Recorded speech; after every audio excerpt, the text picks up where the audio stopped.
channel, guys. As you know, sometimes I'll do little updates instead of posting a video of me working on something, and that's normally because, one, I either don't have anything to film, nothing's going on right now, or two, busy with real life stuff, as in this is right now just a hobby for me.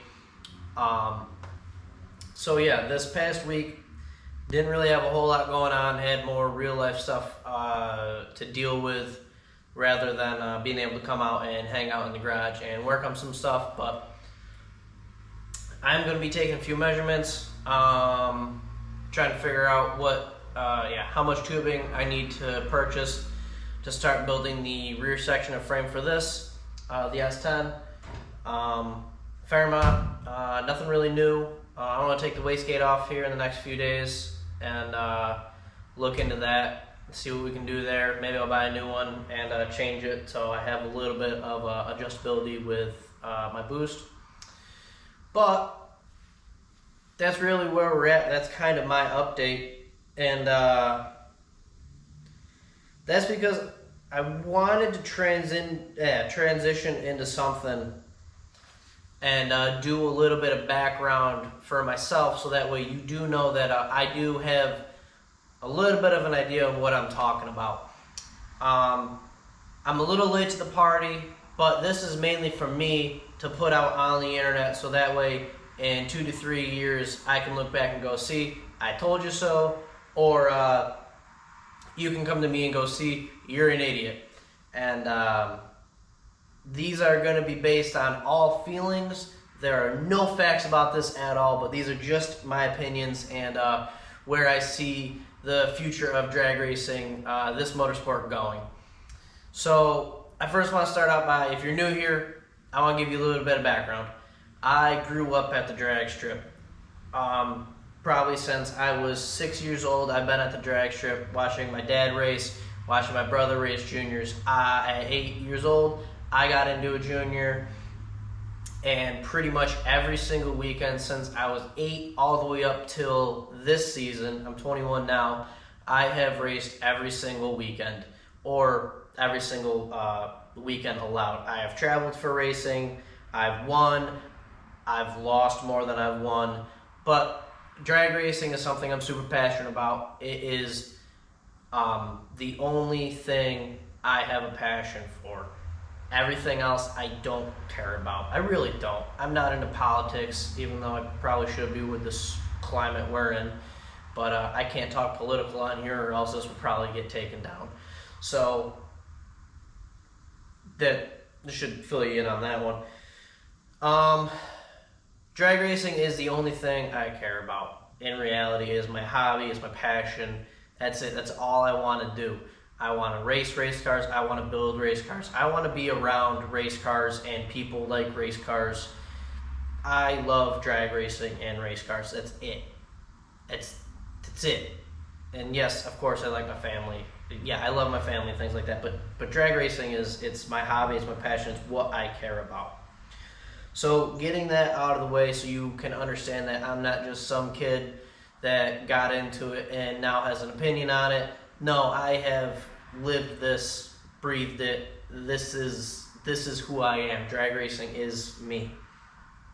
And I pick up on trends because it's all I care about. It's all I look into. It's all I watch. So I can pick up on key things. It's longer than that. Maybe even 10 years ago, we had Shakedown at E-Town. That was all a bunch of outlaw 10.5 racing, big tire stuff, and that faded out. Went into Radial racing for the last 6-7 years, and now we're into the no prep stuff. So I can follow the fads. I have an idea of what's going on. These are my predictions for the next few years.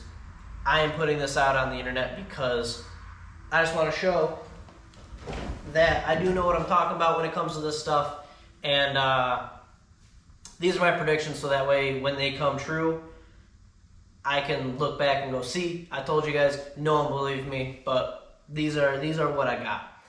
Now, like I said, these are all feelings. There's no facts about this. This is my opinion. These are my unpopular opinions, and that's okay. The first thing I want to say is, I know I'm wearing a Ultra Street t-shirt, and that's Radial Racing, but the flypaper, glue, sticky track, Radial Racing is done with. It's over. It's not as popular as it was. It had a really good 6 to 10 year run, really good run. But I think it's over. I think we're going to see a closing of that chapter. Now, mind you, it will come back around. Racing is, it's a full cycle. We happen to be back into big tire, no prep racing, which is where a lot of this stuff started. Bigger tires and a little bit of prep. So that's really my prediction is we are going to be moving into the big tire, small tire, slick racing again, kind of where it all started. My next prediction is Radial versus the World, that big class, it's dead. 2 years, it won't be a class anymore. It's hard to have a class and pay 50 grand to the winner when only 7 people show up. That's just my opinion. Along with Pro Mod, I'm pretty sure I just saw in Bandamere, there was an 8-car ladder for NHRA Pro Mod. It's only going to continue. It's so expensive, and there's not a lot of interest in it at the moment. It will come back, though, guaranteed. But in the next 5 years, I think what we're going to start seeing is this big tire, no prep scene grow very, very big, as it already is. It's huge. I think something along the lines of for example, the Street Outlaws No Prep series. Laugh about it if you want. Name another series that's paying out. I think I've heard and read almost $1 million this year, if not $8 million this year in payouts. No other racing series is doing that, and that's why a lot of people are jumping ship and doing this whole big tire no prep stuff. Is where else can you race for 40 grand every single weekend? It's killer. I think to win the NHRA championship in Top Fuel, I think it's only 50 grand or something like that. The championship, all point series and everything is 50 grand. You can race for 40 every single weekend at Street Outlaws No Prep King event. Of course, that's what people are going to go to. It draws huge crowds. People love it. Fans make racing happen. With no fans, you have no racing. That's what keeps the tracks open. Not the racers, the fans. The fans are what keeps the tracks open. So, I have a whole list of stuff I kind of wanted to talk about. But like I said, flypaper racing, the sticky track Radial stuff is going to come to a really big halt here soon. It's hard to want to build a car, show up to those events when you can pretty much pick out your guy right from the beginning. X275, you have Ron Rhodes. Ultra Street. Ultra Street's a little iffy as far as there is some give to it, and there's a lot of people that can win that class. Radial versus the World, you got Stevie or Salemi or Reese Brothers. You can kind of pick your guys right from the staging lanes, which on a lot of this no prep stuff you can't, especially the small tire stuff, which we will get to. I have a feeling, I guess we're at the small tire stuff and the no prep stuff. So kind of speaking about it, these are my opinions on it. Small tire no prep will never go away. I have a feeling it'll always be popular. It is the most bang for your buck heads up racing that you can be competitive in, with huge payouts.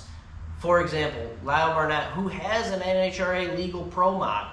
I'm not real sure why he didn't race an NHRA pro mod this weekend when they only had an 8-car ladder, but might have been something to do with he was busy in North Carolina racing a no prep with beer money and won 15 grand in small tire. Do with that information as you will. To me, I see it as he's going to go race for money rather than just show up. So, along those lines, and along with me rambling, and just speaking my piece. I guess I am going to kind of end off this little video here by quickly saying this.